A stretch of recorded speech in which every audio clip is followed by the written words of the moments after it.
तो चलो जी बढ़ते हैं हमारे अगले एग्जांपल की तरफ, दैट इज एग्जांपल नंबर 13। ठीक है ना। एग्जांपल नंबर 13 क्या कह रहा है, if the sum of n terms of an AP is 3n square plus 5n and its mth term is 164, find the value of m।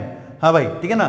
क्या कह रहा है, if the sum of n terms of an AP, मतलब अगर AP के n terms की जो सम है वो अगर 3n स्क्वायर प्लस 5n है एंड mth टर्म आपको यहाँ पे दिया हुआ है कितना है, mth टर्म कितना है 164, तो आपको क्या निकालना है, m की वैल्यू निकालनी है। ठीक है ना, क्या निकालनी है, m की वैल्यू। नाउ अगेन AP है तो हमें सबसे पहले क्या फोकस करना पड़ेगा, इसका first term and common difference, है ना। जब तक हम लोग first term and common difference ना निकाल पाए तब तक हम यहाँ पे m की वैल्यू भी नहीं निकाल पाएंगे, है ना। तो सबसे पहले हम लोग क्या करेंगे, यहाँ पे क्या दिया है, sum of n terms of an AP, मतलब Sn की वैल्यू दी गई है हमें।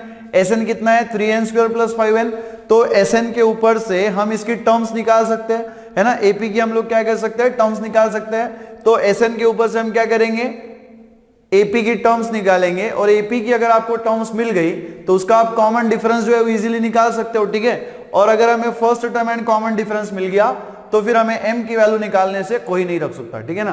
तो लिखिएगा solution for the example number 13। ठीक है, solution for the example number 13। ठीक है, now let Sn denote the sum of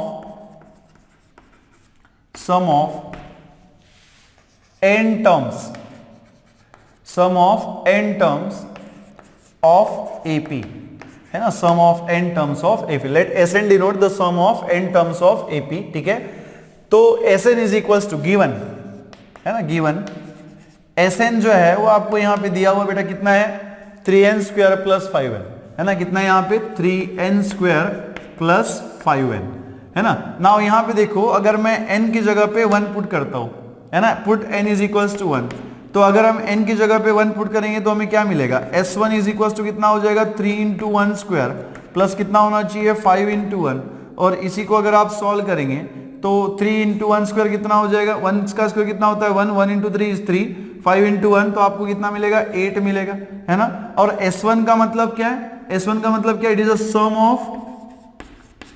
of one term, है ना, sum of one term, that is a sum of, ठीक है, सम ऑफ फर्स्ट टर्म, है ना, सम ऑफ फर्स्ट टर्म। इसी का मतलब क्या होता है, सम ऑफ फर्स्ट टर्म।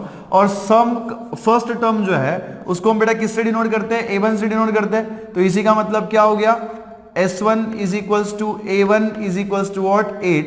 इसी का मतलब क्या होना चाहिए, A1 is equals to 8। A1 की जो वैल्यू है वो आपको यहाँ पे क्या मिल गई, 8 मिल गई। मतलब हमारे AP की जो फर्स्ट टर्म है वो क्या है यहाँ पे, 8। ठीक है ना, AP की जो फर्स्ट टर्म है वो क्या है, A है, सॉरी 8 है।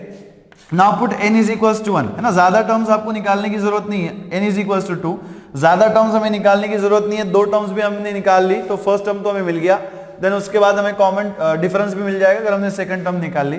सो put n is equals to 2 अगर आप रखोगे तो क्या मिलेगा, S2 इज इक्वल्स टू कितना होना चाहिए, 3 इंटू कितना होगा, 2 स्क्वायर प्लस 5 इंटू कितना होना चाहिए, 2 इज इक्वल्स टू, यहाँ पे आप देखिएगा 2 का स्क्वायर कितना हो जाएगा, 4, 4 इंटू 3 कितना होना चाहिए, 12 प्लस, ठीक है, 12 प्लस यहाँ पे देखो 5 इंटू 2 कितना हो जाएगा, 10, है ना, 5 इंटू 2 कितना हो जाएगा, 10 हो जाएगा, एंड 5 12 प्लस 10 कितना होना चाहिए, 22, है ना, कितना हो जाएगा, 22 हो जाएगा। But what is mean by S2, S2 का मतलब क्या होता है, सम ऑफ 2 टर्म्स, है ना, sum of 2 terms, that is, इसी का मतलब क्या होता है, that is sum of first 2 terms, है ना, first 2 terms, sum of first 2 terms. तो यहां पे देखिए आपको क्या मिलेगा, S2 का ही मतलब क्या होना चाहिए, देन A1 प्लस A2, और इसके बराबर में देखो आपको कितना मिल रहा है, 22 मिल रहा है। ठीक है ना, कितना मिल रहा है, 22। इसी का मतलब क्या है, A2 इज इक्वल टू कितना, 22 माइनस A1। A1 की वैल्यू हमारे पास अवेलेबल है, कितनी है, 8 है, तो A2 इज इक्वल टू बेटा कितना हो जाएगा, 22 माइनस कितना होना चाहिए, 8, और 22 में से अगर आपने 8 निकाल दिया तो कितना बचेगा, 16, है ना, कितना बचेगा, 16 सॉरी 14 बचेगा, है ना, कितना बचेगा यहाँ पे, 14 बचेगा। ठीक है, सो 22 माइनस 8 कितना हो जाएगा, 14। तो A2 की जो वैल्यू है वो आपको यहाँ पे कितनी मिल रही है, 14 मिल रही है। ठीक है, क्लियर है। अब हमारे पास देखो A1 भी है और हमारे पास A2 भी है, मतलब AP की फर्स्ट 2 टर्म्स हमारे पास अवेलेबल है। अब AP का मतलब क्या होता है, कि हर टर्म का डिफरेंस अगर उसके पहले आने वाली टर्म के साथ लिया जाए तो वो क्या होता है, सेम होता है, उसे कहा जाता है कॉमन डिफरेंस, है ना। तो फर्स्ट टर्म हमारे पास अवेलेबल है, सेकंड टर्म हमारे पास अवेलेबल है, तो अगर मुझे d की वैल्यू निकालनी है तो मुझे क्या करना पड़ेगा, a2 में से a1 को माइनस करना पड़ेगा, ठीक है ना। a2 में से मुझे क्या करना पड़ेगा, a1 को माइनस करना पड़ेगा। तो यहाँ पे देखिए d is equal to a2, a2 कितना है हमारे पास 14 माइनस a1 हमारे पास कितना है 8, सो 14 माइनस 8 जो है वो कितना हो जाएगा बेटा, 14 माइनस 8 कितना होना चाहिए, 14 में से 8 निकाल देंगे कितना बचेगा, 6 बचेगा, ठीक है ना। कितना बचेगा, 6 बचेगा। सो जो कॉमन डिफरेंस है वो हमें यहाँ पे क्या मिल गया, 6 मिल गया। बात क्लियर है। फर्स्ट टर्म हमें मिल गई 8, सेकंड टर्म हमें मिल गई 14, और 14 में से जब हमने 8 को माइनस किया तो जो कॉमन डिफरेंस मिला वो हमें क्या मिला, यहाँ पे 6 मिल गया, है ना। अब हमारे पास फर्स्ट टर्म भी है और कॉमन डिफरेंस भी है, ठीक है। नाउ गिवन क्या दिया हुआ है हमें, mth टर्म इज कितना है 164, है ना। mth term is 164। now देखो एक बात हम यहाँ पे क्लियर करेंगे कि जैसे हमें पता है nth टर्म हम कैसे निकालते हैं, first term plus n minus 1 into what, common difference, है ना। फर्स्ट टर्म हम कैसे निकालते हैं, an is equal to what, a plus n minus 1 into d. तो वैसे ही mth टर्म भी हम निकाल सकते हैं। mth टर्म हमारी क्या होगी, am इज इक्वल टू कितना होगा, a plus n minus 1 into D. Now यहाँ पे देखो am की वैल्यू हमारे पास है, mth टर्म की वैल्यू कितनी है 164, तो यहाँ पे हम रख देंगे 164। a का वैल्यू हमारे पास कितना है 8, तो ये हो जाएगा 8 प्लस यहाँ पे देखिए n माइनस 1, n की वैल्यू कितनी है 6, तो ये कितना हो जाएगा 6, सॉरी n हमें क्या रखना है, n की जगह पे हमें m रखना था ना, दिस इज m, है ना। तो ये m माइनस 1 d का वैल्यू कितना है 6 है। तो यहाँ पे देखो इसी को हम कैसे लिख सकते हैं, ठीक है, यहाँ पे लिख रहा हूं मैं। सो दिस विल इंप्लाइज 164, 8 को इधर शिफ्ट कर देंगे कितना हो जाएगा 164 माइनस कितना होना चाहिए 8, और यहाँ पे देखिए इसके बराबर में आपको कितना मिलेगा m minus 1 multiplied by 6। Now देखो 164 माइनस 8 कितना हो जाएगा 158, है ना। कितना होना चाहिए, सॉरी 156 हो जाएगा, है ना, सॉरी फॉर दैट, 156 होना चाहिए, ठीक है। तो कितना मिलेगा 156, और यहाँ पे क्या मिलेगा multiplied by m minus 1 multiplied by 6, 6 को इधर शिफ्ट कर देंगे कितना हो जाएगा 156 डिवाइडेड बाय 6, और इसके बराबर में कितना मिलना चाहिए m माइनस 1। 156 को 6 से डिवाइड कर दो, 6 टू सा कितना होता है 12, ठीक है। रिमाइंडर कितना रहेगा 3 एंड 6 कितना होना चाहिए 36, 6 से कितना हो जाएगा 36। सो 156 बाय 6 आपको क्या मिलेगा 26, और इसके बराबर में कितना मिलना चाहिए m माइनस 1, ठीक है। माइनस 1 को उधर शिफ्ट कर देंगे कितना हो जाएगा 26 plus 1 is equals to m, that is m की जो वैल्यू है वो हमें यहाँ पे कितनी मिलेगी 27, ठीक है, which is the required value. m की वैल्यू हमें निकालनी थी, तो m की वैल्यू हमने यहाँ पे कैसे निकाली, क्या मिली हमें m की वैल्यू, m इज इक्वल्स टू 27, लिखिएगा। तो चलिए बच्चों बढ़ते हैं हमारे अगले एग्जाम्पल की तरफ, दैट इज एग्जाम्पल नंबर 14, ठीक है ना। क्या कह रहा है एग्जाम्पल नंबर 14, कह रहा है कि insert the 5 numbers between 8 and 26 such that the resulting sequence is an AP, ठीक है। आपको क्या करना है, ऐसे 5 नंबर्स आपको 8 एंड 26 के बीच में इंसर्ट करने हैं, ठीक है, सच दैट जो आपका सीक्वेंस बनेगा, जो रिजल्टिंग सीक्वेंस होगा वो कैसा होना चाहिए, एपी होना चाहिए। एपी होना चाहिए मतलब क्या होना चाहिए, अगर आप हर टर्म का डिफरेंस उसके पहले आने वाली टर्म्स के साथ लेते हो तो वो आपको कैसा मिलना चाहिए, कॉमन मिलना चाहिए। बात समझ में आ रही है। 8 एंड 26 के बीच में आपको ऐसे 5 नंबर्स इंसर्ट करने हैं, ठीक है, जो इंसर्ट करने के बाद सीक्वेंस बनेगा वो कैसा होना चाहिए, अरिथमेटिक प्रोग्रेशन में होना चाहिए, मतलब उसके ईच टर्म का डिफरेंस उसके पहले आने वाली टर्म के साथ कैसा होना चाहिए, कॉमन होना चाहिए, ठीक है। नाउ यहाँ पे देखिए लिखिएगा solution for this example number 14। इसको हम सॉल्यूशन कैसे लिखेंगे, तो सबसे पहले हम लोग क्या करेंगे, एक आर्बिट्ररी नंबर्स, आर्बिट्ररी 5 नंबर्स हम लोग इनके बीच में ऐड करेंगे, है ना। मतलब मान लो जैसे A1 A2 A3 A4 and A5 हमने इनके बीच में ऐड किया। अब वो ऐड करने के बाद हम क्या करेंगे, A1 A2 A3 A4 A5 की वैल्यूज निकालेंगे। अब A1 A2 A3 A4 A5 जो नंबर्स हम इनके बीच में ऐड करने वाले हैं, तो ये क्या कह रहा है कि रिजल्टिंग सीक्वेंस कैसा होना चाहिए, एपी होना चाहिए। तो हम ये मान के चलेंगे कि जो हमने नंबर्स ऐड किए हुए हैं, ऐड करने के बाद जो रिजल्टिंग सीक्वेंस मिल रहा है वो कैसा है, एपी में है, ठीक है, कैसा है, एपी है। तो अरिथमेटिक प्रोग्रेशन की जो टर्म्स है वो कैसे निकालते हैं ये हमें पता है, ठीक है ना। तो लिखिएगा solution for the example number 14, ठीक है ना, solution for the example number 14। सो लिखिएगा late A1 A2 A3 A4, ठीक है, A4 and A5 be the numbers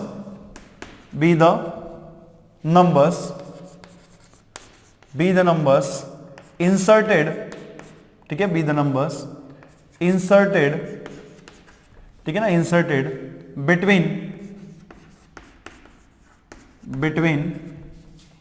8 and 26 such that, ठीक है, such that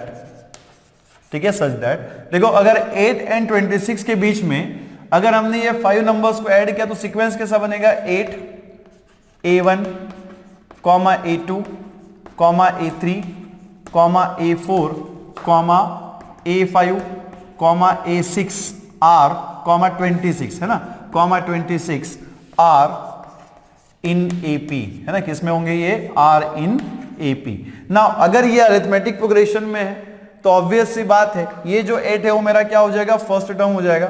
सो देयरफॉर, ठीक है, देयरफॉर R in AP ऐसे लिखिएगा विथ, ठीक है, with first term. First term क्या होती है जिसको हम A से डिनोट करते हैं, तो फर्स्ट टर्म क्या है यहाँ पे बेटा 8 है, ठीक है, एंड लास्ट टर्म L देखो यहाँ पे कितना है, 26 है, ठीक है। तो फर्स्ट टर्म हमें मिल गया और लास्ट टर्म हमें मिल गया। अब हमें क्या निकालना है, कॉमन डिफरेंस निकालना है, ठीक है ना, क्या निकालना है हमें, कॉमन डिफरेंस निकालना है। तो यहाँ पे देखो हम कॉमन डिफरेंस कैसे निकालेंगे, ठीक है, यहाँ पे देखो नंबर ऑफ टर्म्स हमारे पास कितनी है, नंबर ऑफ टर्म्स हमारे पास देखो कितनी है, 1 2 3 4 5 6 7 8 है ना, ये दो नंबर्स हो गए, सॉरी दो नंबर्स हो गए। A6 नहीं लिखना है बेटा हमें यहाँ पे, ठीक है ना, A6 मैंने बाय मिस्टेक लिख दिया, हमें सिर्फ 26 लिखना है, ठीक है। तो यहाँ पे जो n की वैल्यू है वो कितनी होगी, n की वैल्यू यहाँ पे कितनी होगी, 7 होगी, ठीक है ना, n की वैल्यू कितनी होगी, 7 होगी, ठीक है। नाउ देखो वी हैव देखो हमारे पास लास्ट टर्म का फॉर्मूला है, क्या होता है, last term is equal to क्या होता है, first term plus n-1 into क्या होता है, कॉमन डिफरेंस। नाउ यहाँ पे देखिए हमारे पास लास्ट टर्म है, फर्स्ट टर्म भी है, हमारे पास n की वैल्यू भी है, तो हमें इससे क्या मिल जाएगा, कॉमन डिफरेंस मिल जाएगा। देखो l की जगह पे हम कितना रखेंगे, 26 के बराबर में a का वैल्यू कितना बेटा 8 है, प्लस यहाँ पे देखिएगा n-1 में n की जगह पे हम 7 रखेंगे तो 7-1 कितना हो जाएगा, 6d। इसी को हम कैसे लिख सकते हैं, 26 माइनस 8 के बराबर में कितना होना चाहिए, 6d। नाउ 26 माइनस 8 कितना होता है, 18 है ना, कितना होता है 18 इज इक्वल टू कितना होता है 6d। इसमें आप देखो 6d में से 6 को इधर शिफ्ट कर देंगे कितना हो जाएगा, 18/6 is equal to d, that is d का जो वैल्यू है वो आपको कितना मिलेगा, 3 है ना, d का जो वैल्यू कितना मिलेगा, 3 मिलेगा। मतलब जो कॉमन डिफरेंस है वो कितना है, यहाँ पे 3 है। नाउ अब देखो एक बात यहाँ पे हम पहले क्लियर करेंगे कि जो AP की टर्म्स है वो हम कैसे निकालते हैं, या फिर AP की टर्म्स जो कैसे होती है। मान लो कि अगर फर्स्ट टर्म यहाँ पे अगर A है ना, फर्स्ट टर्म अगर आपका क्या है यहाँ पे A है, ठीक है, फर्स्ट टर्म अगर आपका A है और D जो है वो कॉमन डिफरेंस है। कॉमन डिफरेंस क्या होता है, D होता है ना, जिसको हम कैपिटल D से डिनोट करते हैं, ठीक है, सॉरी स्मॉल d से डिनोट करते हैं। तो अगर फर्स्ट टर्म A है और अगर कॉमन डिफरेंस हमारा D है तो देखो फर्स्ट, ठीक है ना, A2 मतलब सेकंड टर्म इन AP हम कैसे निकालेंगे। देखो हमारे पास एक फॉर्मूला है कि AN इज इक्वल टू क्या होता है, first term plus n-1 into क्या होता है, कॉमन डिफरेंस है ना। वहां पे n जो है, AN जो है वो क्या होती है, nth टर्म होती है। तो अगर हमें AP की सेकंड टर्म निकालनी है, मतलब A2 निकालना है, तो हम क्या करेंगे, इसी फॉर्मूले का यूज करेंगे ना। तो n की जगह पे हम 2 रिप्लेस कर देंगे, क्या मिलेगा, A प्लस, हमारी केस में भी फर्स्ट टर्म क्या है, A ही है, तो ये 2-1 इंटू d कितना हो जाएगा, that is A plus d।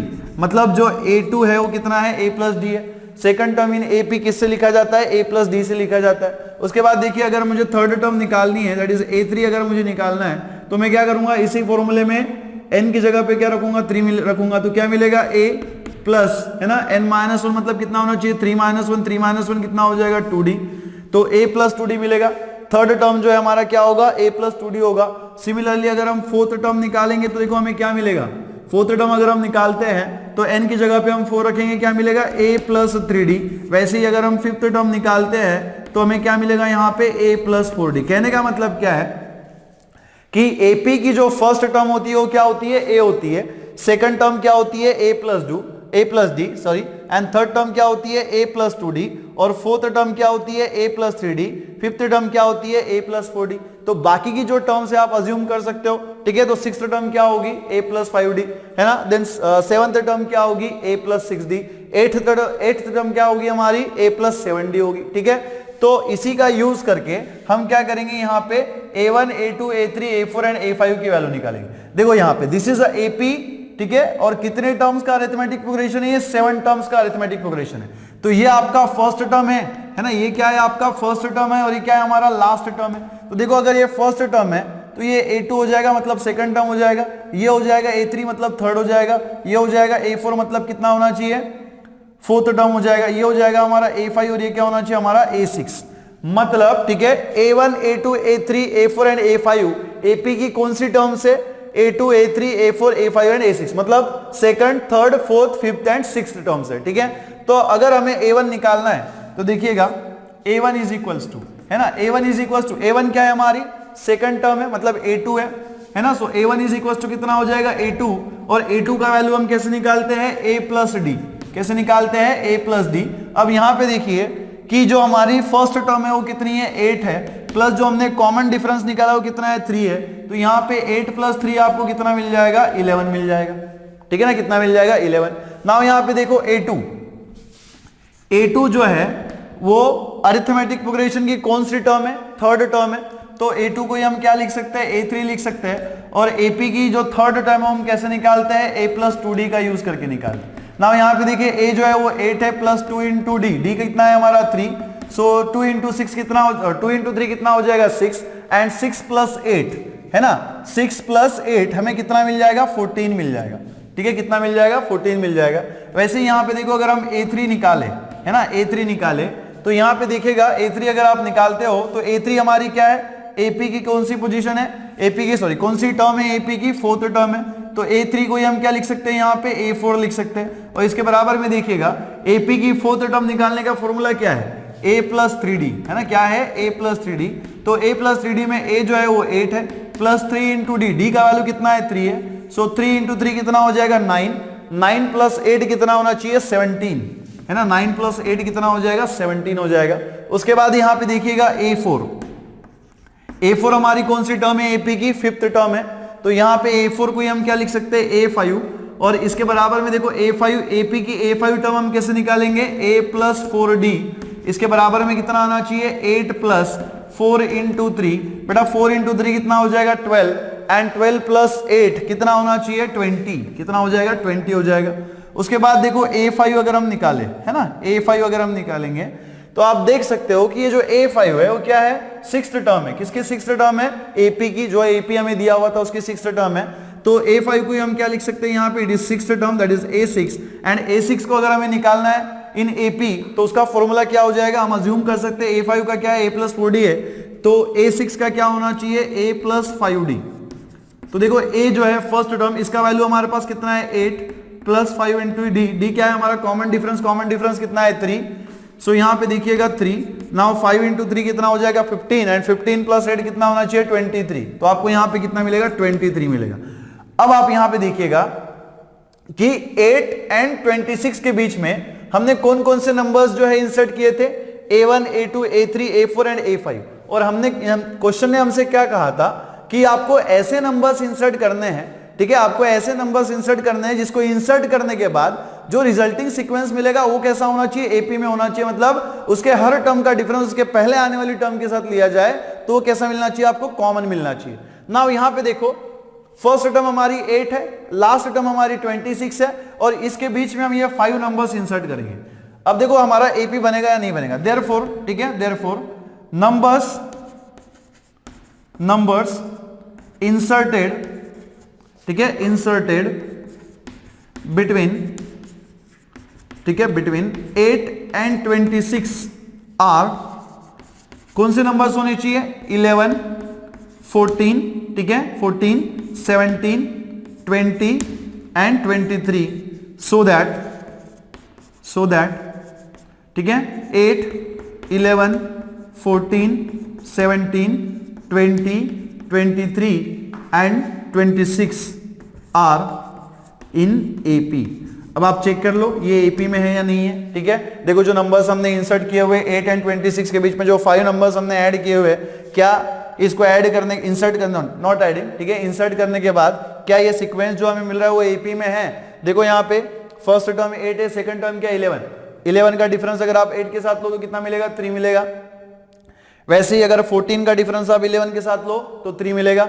17 का डिफरेंस अगर आप 14 के साथ लो तो भी 3 मिलेगा। 20 का डिफरेंस 17 के साथ लेंगे तो भी 3 मिलेगा। 23 के बाद अगर 23 का डिफरेंस 20 के साथ लेंगे तो भी आपको 3 मिलेगा। 26 का डिफरेंस 23 के साथ ये भी कितना मिलेगा 3 मिलेगा। मतलब इस सीक्वेंस में जो रिजल्टिंग सीक्वेंस हमें मिला हुआ है उसमें आने वाली हर टर्म का डिफरेंस उसके जब पहले आने वाली टर्म के साथ लिया जा रहा है तो जो आपको डिफरेंस मिल रहा है वो क्या है, कॉमन है। मतलब ये क्या फॉर्म कर रहा है, अरिथमेटिक प्रोग्रेशन फॉर्म कर रहा है। तो जो नंबर्स हमने इंसर्ट किए वो कैसा है, करेक्ट नंबर्स लिखिएगा। तो चलिए बच्चों बढ़ते हैं हमारे अगले एग्जांपल की तरफ, दैट इज एग्जांपल नंबर 15। क्या कह रहा है example number 15, if a raised to n plus b raised to n by a raised to n minus 1 plus b raised to n minus 1 is the am between a and b then find the value of n। ठीक है, am का मतलब क्या होता है, arithmetic mean है ना, क्या होता है अरिथमेटिक मीन। और a एंड b का जो अरिथमेटिक मीन है वो कितना होता है a प्लस बी बाय 2 है ना, कितना होता है a प्लस बी बाय 2। तो आपसे क्या कहा गया है कि ये a raise to n plus b raise to n by a raise to n minus 1 plus b raise to n minus 1 जो है वो क्या है, अरिथमेटिक मीन है। मतलब इसके बराबर में क्या होना चाहिए, a प्लस बी बाय 2। ठीक है, और यहां पे आपको क्या फाइंड करना है, वैल्यू ऑफ n फाइंड करना है। ठीक है ना, क्या फाइंड करना है, वैल्यू ऑफ n फाइंड करना है। लिखिएगा solution for the example number 15। ठीक है, सबसे पहले जो दिया हुआ है उसको हम नोट कर लेंगे गिवन। ठीक है, क्या दिया हुआ है आपको, a raise to n plus b raise to n divided by a raise to n minus 1 plus b raise to n minus 1। इसके बराबर में देखिएगा क्या दिया हुआ है, इज द am, मतलब क्या है, अरिथमेटिक मीन है। तो arithmetic mean a and b का जो अरिथमेटिक मीन है वो कैसे मिलता है, a प्लस बी बाय 2। तो इसके बराबर में कितना होना चाहिए, a प्लस बी बाय 2। बात समझ में आ रही है ना। ये जो a raise to n plus b raise to n divided by a raise to n minus 1 plus b raise to n minus 1 जो आपको दिया था, ये क्या है, अरिथमेटिक मीन है किसका, a एंड b का। और हमें ये पता है कि a एंड b का जो अरिथमेटिक मीन है वो किससे दिया जाता है, a प्लस बी बाय, ठीक है, a प्लस बी बाय 2 से दिया जाता है। इसका मतलब क्या है कि दिस इज इक्वल्स टू, किसके साथ इक्वल होना चाहिए, a प्लस बी बाय 2 के साथ इक्वल होना चाहिए। नाउ यहाँ पे देखिए इसी को हम कैसे लिखेंगे, ये जो 2 है ना इसको हम इधर शिफ्ट कर देंगे तो क्या हो जाएगा, 2 multiplied by a raise to n plus b raise to n। और यहाँ पे ये a प्लस b जो है इसको हम एज इट इज रखेंगे और ये a raise to n minus 1 plus b raise to n minus 1 से इधर मल्टीप्लाई कर देंगे। ठीक है, तो इधर अगर हम मल्टीप्लाई कर दे, यहाँ पे देखो डिनोमिनेटर था, इधर जाएगा तो कहा जाएगा, न्यूमरेटर में जाएगा, क्या मिलेगा, a raise to n minus 1 plus b raise to कितना हो जाएगा, n माइनस 1। नाउ यहाँ पे देखिए 2 से अगर आप अंदर मल्टीप्लाई करें तो कितना हो जाएगा, 2 multiplied by a raise to n plus 2 multiplied by b raise to n। और इसके बराबर में देखिएगा आपको क्या मिलेगा, यहाँ पे हम 2 ब्रैकेट्स का मल्टीप्लिकेशन करेंगे, है ना, 2 ब्रैकेट्स का हम यहाँ पे क्या करेंगे, मल्टीप्लिकेशन करेंगे। तो a into a raise to n minus 1 कितना होना चाहिए, a, ठीक है, into a raise to n minus 1। Then यहाँ पे देखिएगा प्लस a इंटू कितना होना चाहिए, a into b raise to n minus 1। Then यहाँ पे देखिएगा प्लस b से अंदर मल्टीप्लाई करेंगे, b इंटू क्या होना चाहिए, b into a raise to n minus 1। Then यहाँ पे क्या आएगा, प्लस b इंटू क्या होना चाहिए, b raise to n minus 1, है ना, b into b raise to n minus 1। Now यहाँ पे आप देखिएगा कि हमारे पास एक फॉर्मूला है a raise to m into a raise to n is equals to क्या होता है, a raise to m plus n। अगर आपका बेस सेम है तो आप पावर का क्या कर सकते हो, एडिशन कर सकते हो। तो a raise to m into a raise to n आपको क्या मिलेगा, a raise to m plus n। यहाँ पे देखिए ये जो LHS है इसको हम फिलहाल एज इट इज रखेंगे, twice a raise to n plus twice b raise to n के बराबर में। यहाँ पे देखिए यहाँ पे a का पावर कितना है, 1 है, यहाँ पे a का पावर कितना है, n माइनस 1 है। और हमारे पास फॉर्मूला है कि अगर बेस सेम है तो आप पावर का एडिशन कर सकते हो ना। तो यहाँ पे इसका पावर 1 है, इसका पावर n माइनस 1 है, दोनों का बेस जो है वो सेम है। अगर बेस सेम है तो पावर का एडिशन करेंगे, क्या मिलेगा, इसका पावर 1, इसका पावर n माइनस 1, तो क्या मिलेगा, 1 plus n minus 1, plus 1 minus 1 cancel हो जाएगा, कितना मिलेगा, a raise to n plus यहाँ पे देखिएगा, यहाँ पे क्या मिलेगा हमें, a multiplied by b raise to n minus 1 plus यहाँ पे देखो ये b multiplied by a raise to n minus 1 जो इसको हम एज इट इज रखेंगे, और b multiplied by b raise to n minus 1। यहाँ पे देखिएगा इसका भी जो बेस है वो सेम है और पावर इसका कितना है, 1, इसका पावर कितना है, n माइनस 1। तो पावर का एडिशन करेंगे तो क्या मिलेगा, b रेज टू n, ठीक है ना, कितना मिलेगा, b raise to n। Now यहाँ पे देखिएगा ये twice a raise to n है plus twice b raise to n है। इस a रेज टू n को इधर लेके आ जाएंगे, कितना हो जाएगा, minus a raise to n, ठीक है। और ये जो आपको b रेस टू n दिख रहा है इसको भी इधर लेके आ जाएंगे, कितना हो जाएगा minus b raise to n। तो यहाँ पे आपको क्या मिलेगा ab raise to n minus one plus कितना होना चाहिए ba रेस टू कितना होगा n माइनस वन। ठीक है, ba रेस टू कितना होना चाहिए n माइनस वन। यहाँ पे देखिएगा ये twice a raise to n है, ये minus a raise to n, तो twice a raise to n minus a raise to n कितना हो जाएगा a रेस टू n। ये twice b raise to n, ये क्या है minus b raise to n, तो twice b raise to n minus b raise to n कितना हो जाएगा, ठीक है ना, कितना मिल जाएगा आपको plus b raise to n। और यहाँ पे LHS में क्या है a, ठीक है, रेस टू कितना है b, ठीक है, a multiplied by b raise to n minus one plus b multiplied by कितना है a raise to n minus one. ना यहाँ पे देखो इसी को हम कैसे लिख सकते हैं, ठीक है, यहाँ पे हम क्या करेंगे ये जो a रेस टू n है ना इसको यहाँ पे एज इट इज रखेंगे और ये जो a multiplied by b raise to n minus one है इसको हम इधर लेके आएंगे। अब यहाँ पे था तो वो प्लस था, अब इधर आ जाएगा तो वो क्या करेगा अपना साइन चेंज कर देगा, क्या हो जाएगा माइनस हो जाएगा, minus a multiplied by b raise to n minus one.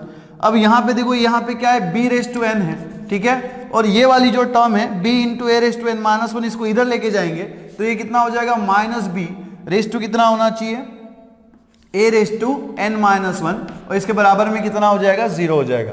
Now यहाँ पे देखो यहाँ पे a रेस टू n है minus a into b raise to n minus one है, तो इन दोनों में अगर आप थोड़ा ध्यान से देखो तो आपको दिख रहा होगा कि a वाली टर्म कॉमन, तो अगर मान लो मैं यहाँ से a जो है उसको कॉमन निकाल लेता हूँ, देखो थोड़ा आपको सोच के लिखना पड़ेगा, ठीक है ना, थोड़ा यहाँ पे हमें सोच के लिखना पड़ेगा कि अगर हम यहाँ से a कॉमन निकाल ले तो यहाँ पे देखो यहाँ पे हमें क्या लिखना पड़ेगा a raise to n minus one लिखना पड़ेगा, ठीक है ना। अब यहाँ पे a रेस टू n था मतलब a की मल्टीप्लीकेशन कितने टाइम्स हो रही थी n टाइम्स हो रही थी, अब उसमें से एक a जो हमने निकाल लिया है, इस बात को आप समझिएगा कि a रेस टू n में से अगर हमने a को निकाल लिया, a रेस टू n का मतलब क्या, a का मल्टीप्लीकेशन n टाइम्स, तो अगर a का मल्टीप्लीकेशन n टाइम्स हो रहा था तो उसमें से मैंने एक a को निकाल लिया तो कितने a बचे n माइनस वन a बचे ना, तो यहाँ पे कितना मल्टीप्लीकेशन होगा a raise to n minus one. देखो बहुत सिंपल सी बात है, अगर यहाँ पे a क्यूब है, a क्यूब का मतलब क्या है a का मल्टीप्लीकेशन 3 टाइम्स, तो मान लो अगर मैं इसमें से a को बाहर ले लेता हूँ, एक a निकाल देता हूँ तो यहाँ पे कितना बचेगा a स्क्वायर बचेगा ना, मतलब मल्टीप्लीकेशन ऑफ a 2 टाइम्स। तो वैसे ही a रेस टू n का मतलब क्या होता है multiplication of a n times, है ना, मल्टीप्लीकेशन ऑफ a कितना n टाइम्स। अगर उसमें से हम एक a को निकाल दे तो n में से n नंबर ऑफ a में से एक a को निकाल दिया जाए तो कितने बचेंगे n माइनस वन बचेंगे, ठीक है ना। और यहाँ पे देखो ये a जो है यहाँ से बाहर चले गया तो क्या बचेगा b raise to n minus one, ठीक है। अब देखो इसको ना आप ऐसा भी समझ सकते हो, ठीक है, बहुत सिंपल सी बात है, अगर आप a से अंदर मल्टीप्लाई करोगे तो a इंटू क्या हो जाएगा a raise to n minus one, a का पावर कितना 1, b का यहाँ पे a का पावर कितना n माइनस वन, दोनों का एडिशन कर दोगे तो प्लस वन, है ना, 1 प्लस n माइनस वन मिलेगा, plus one minus one cancel हो जाएगा, क्या मिलेगा a रेस टू n ही मिलेगा, ठीक है ना। अब यहाँ पे देखो plus b raise to n minus b into a raise to n minus one, इसमें से हम क्या कॉमन निकालेंगे b को कॉमन निकालेंगे, और अगर आपने यहाँ से b को कॉमन निकाल लिया भाई साहब तो यहाँ पे देखो यहाँ पे कितने b बचेंगे, कितने बचेंगे b raise to n minus one, कितने बचेंगे b raise to n minus one, और यहाँ से आपने b को कॉमन निकाल लिया तो यहाँ पे क्या बचेगा a raise to n minus one, और इसके बराबर में कितना आ जाएगा 0 आ जाएगा। नाउ यहाँ पे देखिएगा इसी को हम कैसे लिख सकते हैं a multiplied by a raise to n minus one minus b raise to n minus one, और यहाँ पे देखिएगा प्लस ये यहाँ पे देखो यहाँ पे हम क्या करेंगे ना माइनस साइन को कॉमन निकाल लेंगे, अगर माइनस साइन कॉमन निकाल लेते हैं तो माइनस इंटू प्लस कितना हो जाएगा माइनस b मल्टीप्लाइड बाय, देखो माइनस साइन हमने कॉमन निकाल लिया तो जो निगेटिव था वो पॉजिटिव हो जाएगा, जो पॉजिटिव था वो निगेटिव हो जाएगा, ये निगेटिव था तो ये क्या हो जाएगा पॉजिटिव हो जाएगा a raise to n minus one, ये पॉजिटिव है तो ये क्या हो जाएगा निगेटिव हो जाएगा, क्या मिलेगा b raise to n minus one, और इसके बराबर में कितना मिलेगा 0 मिलेगा, ठीक है। अब ना यहाँ पे देखिएगा कि ये दोनों ब्रैकेट्स में आपको सेम टर्म दिख रही है a raise to n minus one b raise to n minus one, यहाँ पे भी कितना है a raise to n minus one b raise to n minus one, तो इसमें से आप क्या करोगे a raise to n minus one minus b raise to n minus one को कॉमन निकाल लोगे, अगर हमने यहाँ से कॉमन निकाल लिया तो क्या मिलेगा a raise to n minus one minus क्या होगा b raise to n minus one, ठीक है, मल्टीप्लाइड बाय, ठीक है, मल्टीप्लाइड बाय क्या है ये, यहाँ पे देखो a raise to n minus one minus b raise to n minus one common निकल गया तो यहाँ पे कितना बचेगा a माइनस यहाँ से a raise to n minus one minus b raise to n minus one common निकल लिया तो यहाँ पे कितना बचेगा minus b is equals to 0। Now अब यहाँ पे देखो हमें ये पता है कि a इंटू बी जो है वो इज इक्वल्स टू 0 होता है, लेकिन कब 0 होता है, either a is equals to 0 और b इज इक्वल टू 0। एक तो a जो है वो आपका 0 होगा या तो फिर क्या होगा b 0 होगा। अब इन दोनों टर्म्स में से कौन सी टर्म 0 होनी चाहिए? तो यहां पे देखो, यहां पे a एंड b जो है वो क्या है, first term and last term है। अरे सॉरी, ठीक है,